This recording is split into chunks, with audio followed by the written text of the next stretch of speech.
Hello and welcome to the morebusiness.com podcast. My name is Raj Kara, your host, and my goal is to help 250 entrepreneurs become millionaires within 5 years of starting their business. Think big and big things will happen. In this episode, we'll discuss something that you might be surprised to know affects seasoned leaders just like it affects aspiring leaders. We're talking about imposter syndrome. It's the feeling that you don't belong in the role you're in, maybe not even sure how you got there in the first place. Some feel like they're not totally sure what they're doing, and it's only a matter of time before everyone figures it out. You're not alone. Imposter syndrome is extremely common. The good news is that there are things you can do to create a mind shift that will allow you to become more comfortable in your role. I'm not talking about fake it till you make it. That phrase has some merit, but it also downplays what you're feeling. There are ways to look at imposter syndrome that can be very empowering and creating a lasting sense that you belong where you are. Joining me is Executive Leadership Coach, Dr. Jeff Kaplan. Imposter syndrome. You know, we've heard about it. We read about it. Maybe we experience it, and that's why we're talking today. So, welcome again, Jeff. I'm excited to talk about this topic because it hits close to home for a lot of people. Yeah, hopefully most people actually. Yeah. Well, let's talk about it. Let's talk about it in the context of being a leader. So, you know, as we start getting into it, just for definition's sake, what is the role of a leader? What is the role of a leader? Yeah, what is the That's role? A loaded question. I mean, I want to go. Depends on what their role is, but you know, I believe to serve the organization's mission, and to lead others in that effort. And, you know, the reason I ask it that way is that I think a lot of times leaders, sometimes new leaders, are transitioning from a role from being a manager into a leadership role.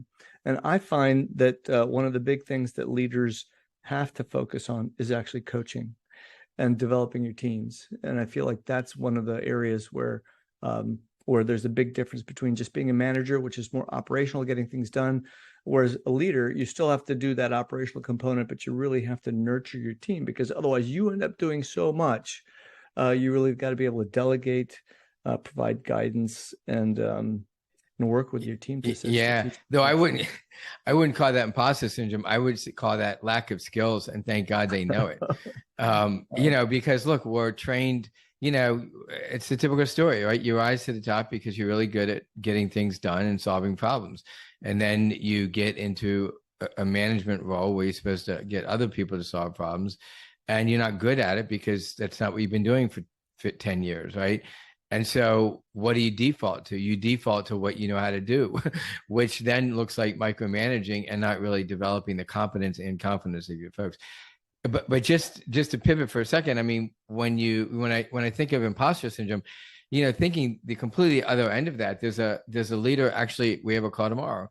Been working with him for probably 2.5 years.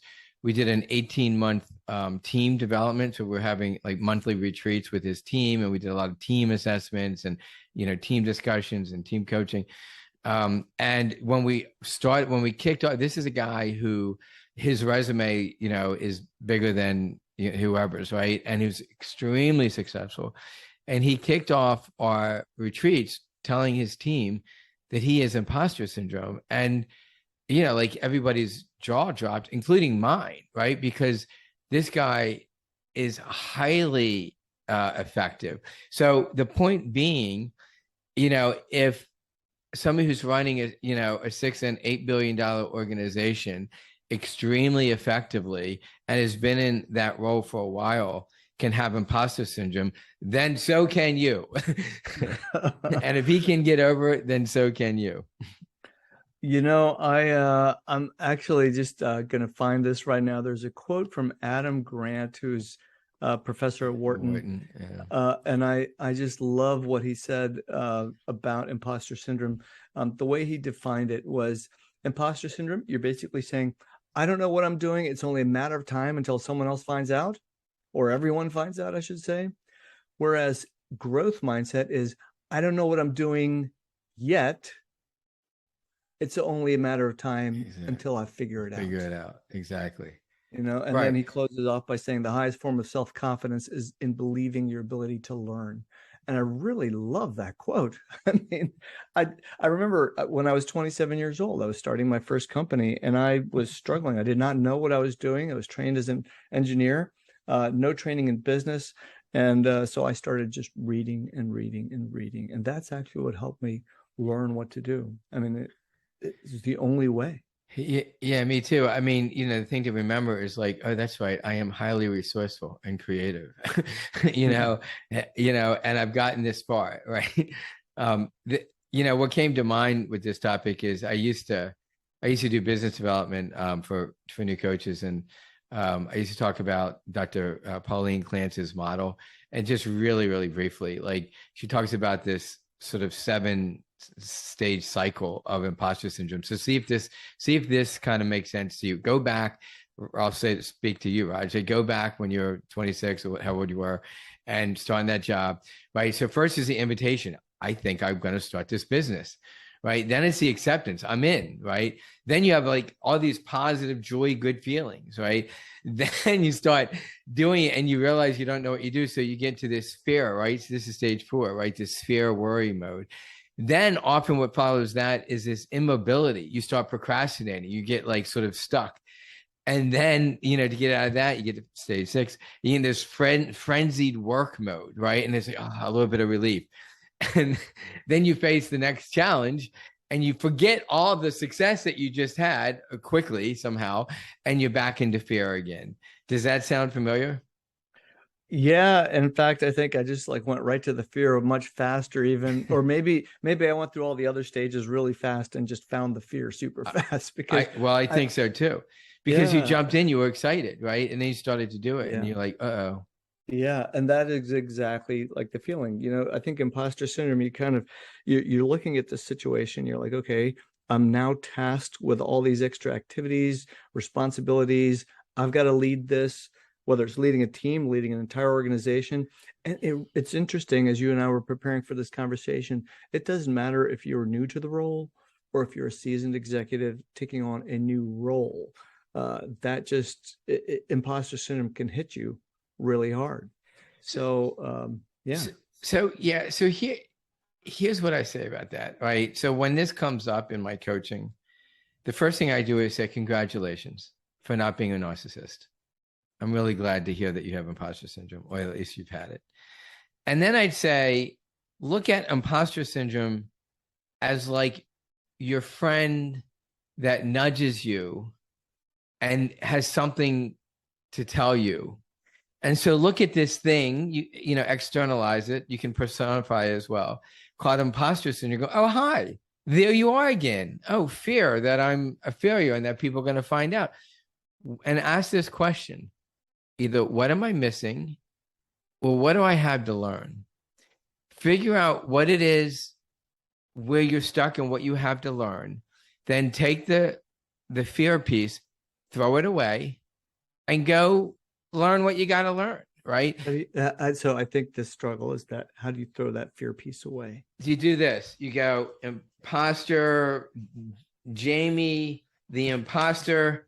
You take it, you rip it up, and you throw it like that, and that's what you do. I like that. That's what you do. And because that's going to create that visual for you. The next time you feel that, you're like, I remember throwing that away. The visual and the kinesthetic, right? Yes. So you got the visual, if you say it out loud while you do it, then you got the auditory, then you got the kinesthetic, then you got the humor, the positive feeling associated with it. Like I did that jokingly, but actually, I actually have people do that. And believe it or not, that is actually hugely effective. Really.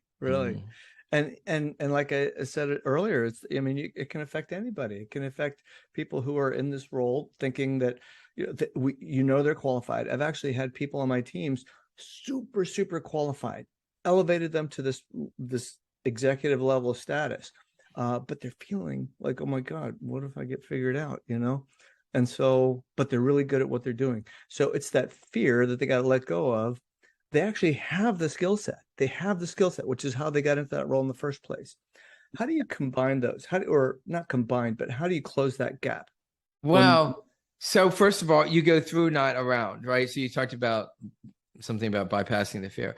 I say face the fear, right? So, one of our tenets of leading with heart is humility, right? And, humility, empathy, they're big these days in terms of they've always been big, right? But like we're talking about it a lot more these days, right? And so in terms of combining it, right, you break it down. Why am I, if you're, first of all, are you truly underperforming? Firstly, you have to get real evidence, right? So, whether you work with a coach or you look in the mirror or talk to a friend, right? Get evidence, right? So what is whoever you report, what is your manager saying, right? Where's the evidence in terms of your performance, in terms of expectations, of your own expectations, which themselves could potentially be unreasonable, and other people's expectations, and are you delivering? And if you're not, it's one of these things. Lack of knowledge, go get the knowledge. Lack of skill, go get some training. Lack of confidence, ding, ding, ding. Feels like that's where the territory we're in. Okay, then start, and then I'll shut up and turn it back over to you before I go to the other ones. But if it's lack of confidence, like break it down and start doing things that build successive confidence. Here, but let me just tell you this, Raj, and then I really will turn it over. The biggest, and I wrote this in a blog recently, the biggest thing you can do to get through this is stop making it about you, right? So think of a situation, I'm asking you in the audience, that we have to perform, right? Whether it's your job or the speech or something, and you're worried about it. Now stop thinking about, oh, what are they going to think of me? Am I going to sound good? And actually remember the higher purpose that you're serving. Whether it's you're serving the mission of the organization, you are a steward of this work to serve the customers, the clients, the organization's mission, right? To serve and support the people around you. That's what you're there for. That is notice that sense of humility, even though it feels right, and it gets you out of that place of fear. One of the things I think you touched on is how you see yourself versus how other people see you. And I think, when you're in that leadership role, whether you got assigned to it from promotions within your company, or you got into a new job and you're now a leader, sometimes we may see ourselves different. And it seems like that's when you shared the story earlier of that executive that's running a large organization, felt like he had imposter syndrome. It seems like that's where some of the gap is, how you see yourself versus how other people see you. Well, it often, so if it's truly imposter syndrome and not underperformance, then it is that gap. But it's all wrapped around the ego. And listen, the ego has a purpose. It keeps us alive. It gives us personality. It creates differences among us. Right? So that's great. When the ego is taking center stage, that's when you're not only set up for imposter syndrome, but all kinds of things, right, happen when the ego takes center stage. How do you get out of the ego? Stop making it about you and just simply remember the higher purpose of what you're doing. What's the mission of the organization? Who are the clients that you're serving? I had a leader once say recently that they were interviewing for the top spot in this organization, this other organization, and they were worried about the interview process with the board, and I said, I want you to go visit one of their clients. I don't mean like knock on the door kind of thing, but who these customers are pretty accessible. So I said, and I want you to, in this interview, picture that person that you saw, because that's who you're serving. And just notice right now, doesn't it feel different in your tummy when you get out of your head and you and you just get back to, why am I here? Like, what's the bigger purpose? I like that. Focus on the task at hand, focus on your mission, focus on what you need to get done. And what that does is eliminate the you from the equation, because you're like, okay, here's what I need to do. I've got to go learn this. I've got to adapt here. I've got to coordinate with these people. I've got to collaborate. And then you actually get much more task oriented. You get the stuff done. And then, you just made the error, not your mission, the mission. The mission. Right. You see how we do this, right? We just constantly go to like the perspective of me. And as long as we're in the perspective of me, we're missing the point. We're going to either be afraid or we're going to be a narcissist.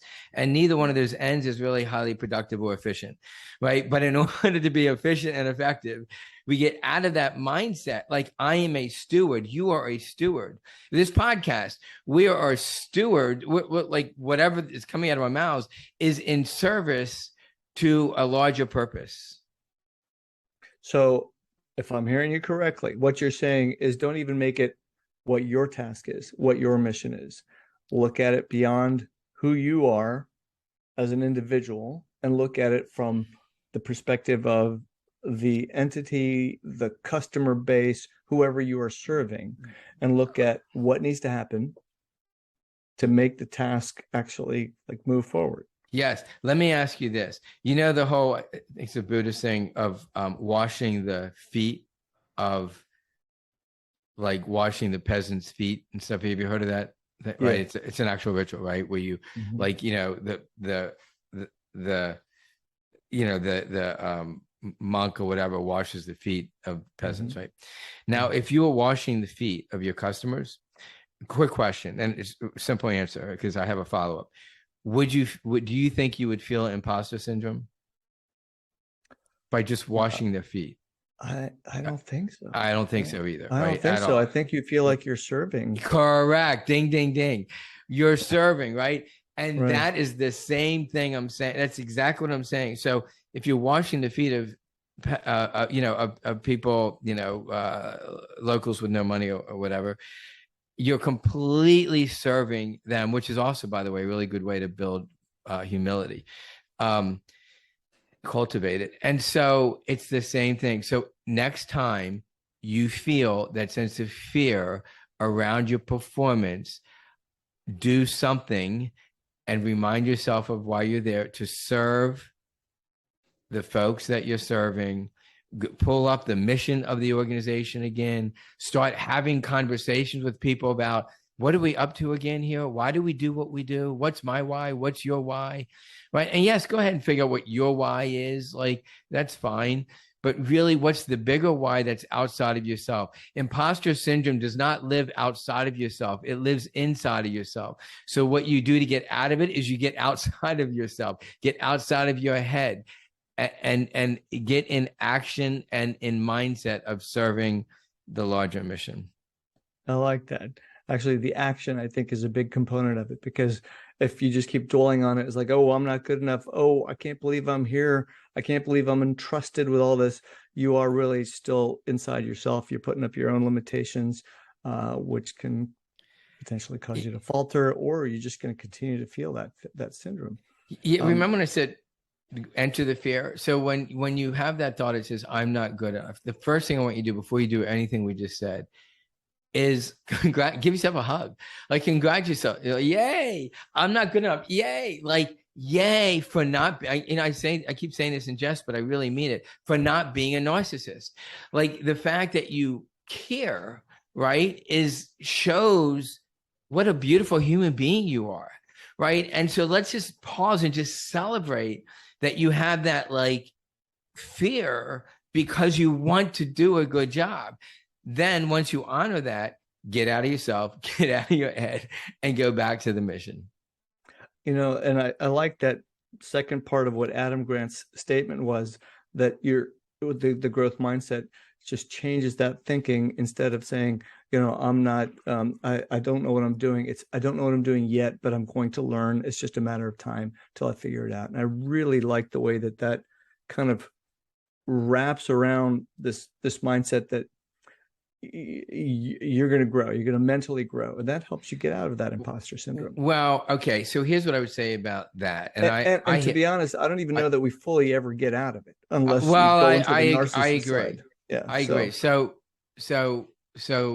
David Hawkins, PhD, MD, in one of his books, he talked about the difference between Christ and Buddha. And he said, Buddha was, basically saying, to get out of suffering, basically become enlightened, right? Go, oh my gosh, it's all in perfect harmony. It's all good, He said, but Christ realized, that not everybody's going to be able to get there like in a lifetime. So, so he gave a path of salvation, right? Like, a way to sort of pick apart, and so in the same way, not trying to be religious or anything here, but in the same way, right, what you just said in terms of the second part of Adam Grant's quote, it's like, that to me is like, you take a thorn and you use it to get out the other thorn, and then you throw them both away. And to me, I agree. I think it's a good start while you're trying to just basically get out of your head altogether and stop letting the ego take the lead. We've been talking about this for a few minutes, but it almost sounds a little too simple to get over imposter syndrome, and that is getting out of your head. Like the work, though, that you got to do to sometimes get there, I think is a repetition to remind yourself that it's not about you. What would you recommend to people to just like put cues in? I don't know, sticky notes on their mirror in the morning. Like, what do you do to get yourself reminded about, hey, it's not about you? So it's really simple. So let me ask you, what's the purpose that you do these podcasts? Well, I mean, my broader purpose is to help 250 entrepreneurs become millionaires within the first 5 years of starting their companies. And why do you care about that? I feel that it's a great way to help people remove obstacles and achieve economic empowerment. When they become millionaires, people tend to give back, and I think they would be able to give back to society. So giving back. Yeah. So this is an avenue for you, yourself, and to help other people give back. Is that right? Yeah. Okay. And when you say those words to yourself, giving back, that my guess is that has more oomph and energy to it than, help people become millionaires and right? And so to me, your higher purpose is about giving back. So imagine the next podcast that you do, right? And every podcast that you do, you remind yourself, I am here to give back. I would even invite you to start the podcast saying, I'm here to give back. You can almost feel the accelerator, right? By just saying that, because if it's true at its core, that is bigger than you, and it gets outside your head. The sticky notes are great for about a week, and then they become background, right? Yeah. And, but the habit, you just simply form a habit. And by saying that verbally, and if you did it in every podcast, I'm not, holding you to us right now, but like it becomes, the anchor, right? Like Carol Burnett used to always like wiggle her ear, right? And it was a way of communicating with her mom. And right. And so other people have different things. I've you'll notice people that comedians and stuff, people who have regular shows, watch them. A lot of them have these things that they do. That is their anchor that gets them out of imposter syndrome. That's exactly what they're doing. I'm inviting you and everybody in the audience to find your anchor that gets it out of your head and makes it about the bigger purpose. Make it about the bigger purpose. I love that. I think that's a great way to close out this discussion, because at the end of the day, I think a lot of us feel that imposter syndrome. I know I've experienced it, and in some cases when I'm doing something new, I still experience it. So get out of your head, right? Get out of your head. Get out of your head. And in this case, let's give back. Yeah. So thanks, Raj. Thank you. Thank you, everybody, for joining us today. Thanks again, Jeff. Good conversation. Likewise. Take care. And that's a wrap. Thank you for joining me today on the morebusiness.com podcast. Till next time, spread your knowledge, share your love.